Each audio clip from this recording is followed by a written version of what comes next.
Hi, I'm Dr. Steve Puckett. I'm a board-certified chiropractic neurologist, and today we're talking about how to recover from adrenal fatigue in 3 steps. Step number 1 is to get adjusted. Go to a chiropractor, let them adjust you. That's going to change how your nervous system works. When you're there at the chiropractor and your muscles are all tight and tense, that's your body's way of saying you're locked into fight or flight.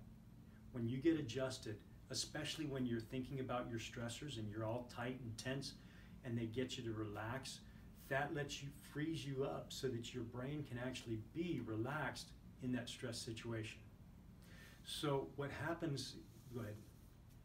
What happens here is that when we get into fight or flight, our brain goes into this place, stress response, so that we're ready to run for our lives or fight for our lives. And one of the things that happens in the brain is that we actually shut down blood flow in the front part of our brain. And we increase the blood flow in the back part of our brain so that our instincts can just take over and we can run successfully, or that we can fight with everything we've got. But it's really hard to be creative because the creativity lives in the front part of our brain. So when we go into that stress place, we're not creative, we're all instinct and habit, and we're not going to be able to change our habits during this time. So when someone comes in, I actually have them think about what's stressing them.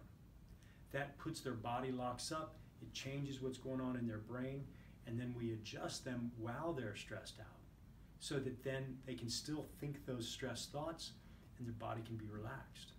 That frees them up to be creative that night when they go home and they have the conflict with their spouse or their kids. They're not like this and just reflexively habitually saying things. They can actually listen to the person and respond to them creatively.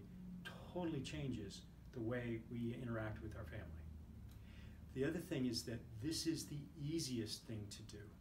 When we come to talking about the 3 different areas, going and getting adjusted is just simple. You don't have to change your whole life for that.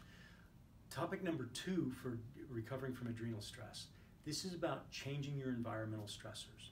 This is about changing what's going on in the world outside of you so that you can not let them push your buttons as much.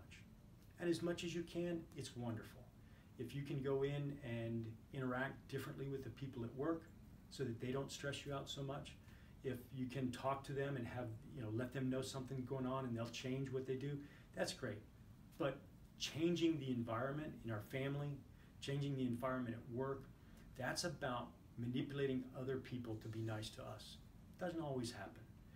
So when that doesn't work, then we look at how do we change ourselves and how do we react to our environment.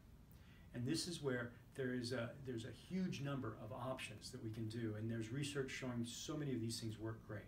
This can be meditation, this can be exercise. Exercise is fantastic. This is about talking with somebody. Find someone you respect and who will help you work through problems.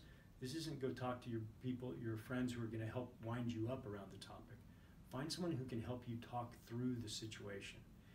And then what that's going to do is that when you're doing that, that increases what's going on in the frontal lobes. You want to be creative here. So when you change yourself, if you meditate, that works, increases blood flow into the front part of your brain. So when you change yourself, that changes what goes on in your brain, and then you get to respond the way you want to be. So that's the second step. The third step that we're going to talk about is changing your diet. Changing diet is huge because the number 1 physiological stress on our bodies is about blood sugar. Now, there was not too long ago, Snickers had a commercial that was for hangry, and if you're hangry, go have a Snickers bar. That 3 o'clock in the afternoon hangry feeling, well, what's going on with that is that lunch gave us some sugar. We had too much sugar at lunch. We have this huge burst of energy, feel great, and then it crashes. And as our blood sugar crashes in the early afternoon, we start cranking stress hormones coming up. When those stress hormones come up in mid-afternoon, it does the same thing we were talking about to the brain that all of our other stressors do. And we start becoming reflexive and habitual, and we're not being creative. And so when someone comes up and asks to solve a problem, we let that inner voice that usually we filter, that comes out, and we're snarky and mean and irritable. Stabilizing our blood sugars is the number 1 thing we can do to improve our food. The next thing we want to do is we want to eat real food, Because what passes for food out in the wilds of America is not really food. It's filled with chemicals, preservatives, and fake foods and flavor enhancers, and these things create inflammation in our body. When we eat these, this does not nourish us. It creates inflammation, starts in our guts, where 80% of our immune system is. This inflammation here in our guts goes all around our body, and what happens is when inflammation goes up into the brain, it actually sets off the same places in the brain that get set off when we're in pain, when we're stressed out, when we're irritated, when that fight or flight part of our brain gets fired up by inflammation. So when we eat pesticides, when we eat preservatives, when we eat those chemicals, that stresses us out. We can be sitting down watching a baseball game and we're still stressed out for no good reason. So when we eat these foods, our brain response goes up, does the same thing, creates that inflammation, and that inflammation stresses us out, and we're just like we are if we're having to give a presentation to our boss, or if we're getting chewed out, or if we're in a conflict with our spouse.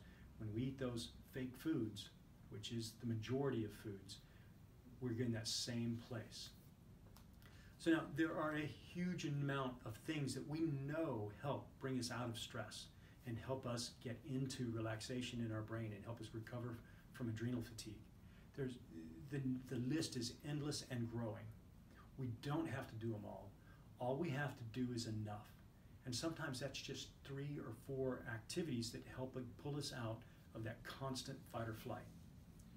So now, when you're doing these activities and you're already doing good activities to de-stress you and pull you out of fight or flight and pull you out of adrenal fatigue, if you're not getting better, it's time to get help. It's time to get help. Now, feel free to call our office. We're in Madison, Wisconsin. There's a link below to our office. Find somebody local to you who can help you out with this. Exercise is great. Meditation is great. There are people all around who can help you with these things. But reach out. If you're not getting better with this, you don't have to live with this. This is curable. You can get better. Please do. Thank you very much. I hope this helps.